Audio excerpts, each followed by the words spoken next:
Hello and welcome.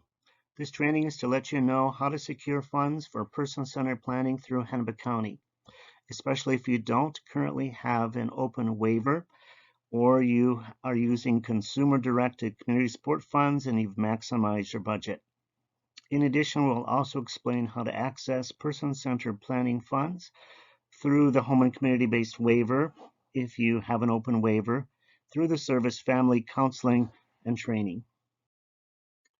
Person-centered planning is a process for selecting and organizing the services and supports that a person with a disability may need to live in the community.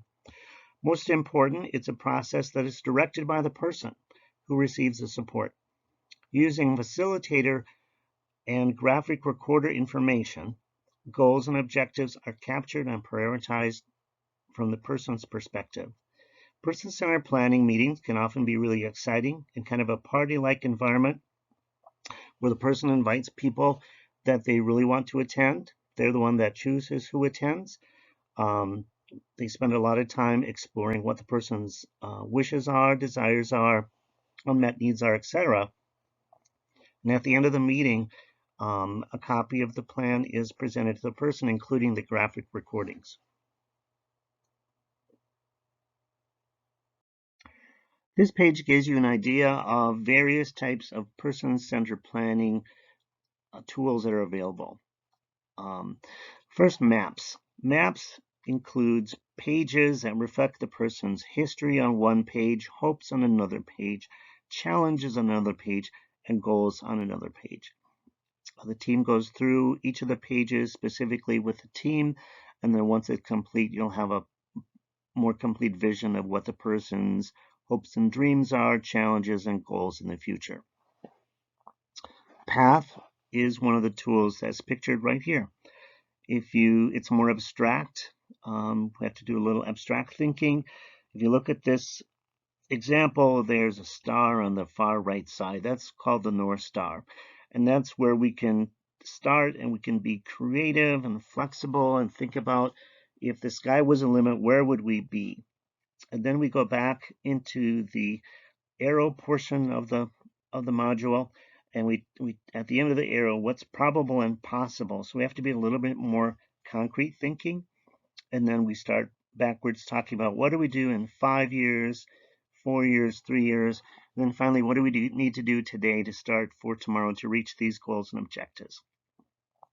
Another model is called a picture of a life. It creates a vision for the person's preferred life based on the people that know them the best. Also, personal futures planning focuses on what a person can do versus what they can't do. It focuses on what they can do. And essential life planning centers around the individual, their family, and those who care for them. With each of these examples being very different, the agency you choose and the planner you choose will help you to select the tool that meets the person's needs the best. Here's a few success stories of people that have used person-centered planning in the past. Bob is a person who attended a person-centered plan, and his vision was to be a police officer. He's a person with a disability, and he used a person-centered process to discover he wanted to work with the Minneapolis Police Department. He wanted to be a policeman. But through the process, the group discovered that he could be a community liaison. And so he participated in training and was successful. And now he helps direct crowds and attends events, directing crowds and traffic. Sally's a person with a disability, and she had a goal to attend college. Through her person-centered plan, she now attends a college in Pittsburgh, Pennsylvania. The first year was remote learning, but this year she hopes to be one of the students on campus and live in a dorm. Sam is another example of a person that participated in a person-centered planning process. Sam really likes to bake, and he's really good at it. For years, he baked cookies and other kinds of treats. He's a person with autism, and with the supports of his family, he opened a store, an online store called Sammy's Sweets, where they deliver cupcakes and cookies for weddings, graduation, birthdays, and other events. He's pretty popular. Here's some information on how to access person-centered planning funds. If you currently do not have waivered services, but you have a Hennepin County case manager, you could qualify for county funds to initiate a person-centered plan. Also, if you're open to consumer-directed community support and you've allocated your total budget, you might also qualify. If you're using home and community-based services through the Developmental Disabilities Waiver, CAC Waiver, CADI Waiver, Brain Injury Waiver, you can access person-centered planning funds directly through the waiver by contacting your case manager. If you need more information, you can contact me at my email address, jerry.mellum@hennepin.us, or call 612-596-7094. The referral process: your case manager will complete a referral for person-centered planning funds. These referrals are available to them on the SharePoint website or through their supervisor. If funds are available, your planning agency will be notified and provided your contact information. The planning agency will begin the person-centered planning process. That may require interviews with a person's team and an in-person or remote facilitated meeting.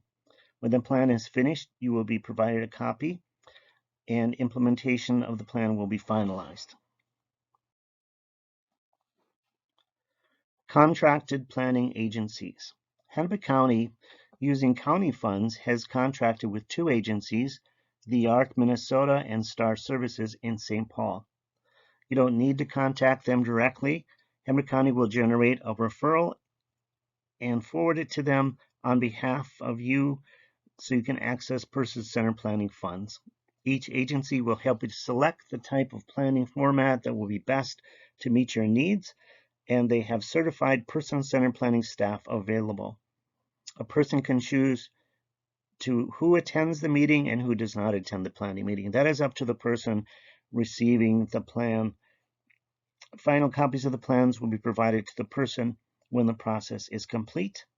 If you are open to a home and community-based waiver, the DD waiver, CADI, CAC, or brain injury waiver, you can access person-centered planning funds through a service called Family Counseling and Training by contacting your case manager. If you're currently open to the home and community-based waiver, you can access person-centered planning funds directly through the waiver through a service called Family Counseling and Training. A little bit more information about Family Counseling and Training. It says the lead agency may choose this service to hire a facilitator to do the following activities during a person-centered planning process, including understand who the person is, establish and support a personal vision created by the person, and identify community supports and action items with the person to achieve this vision, to achieve their vision. If you're looking for a list of providers that offer family counseling and training, you could check minnesotahelp.info, mnhelp.info, for a list of providers. If you'd like more information about person-centered planning and the process and how to access funds through Hennepin County or funds through the waiver, please feel free to contact me for more information or to make a referral. My name is Jerry Mellum, Senior Planning Analyst. My phone is 763-360-9307. My email is jerry.mellum@hennepin.us. We look forward to working with you.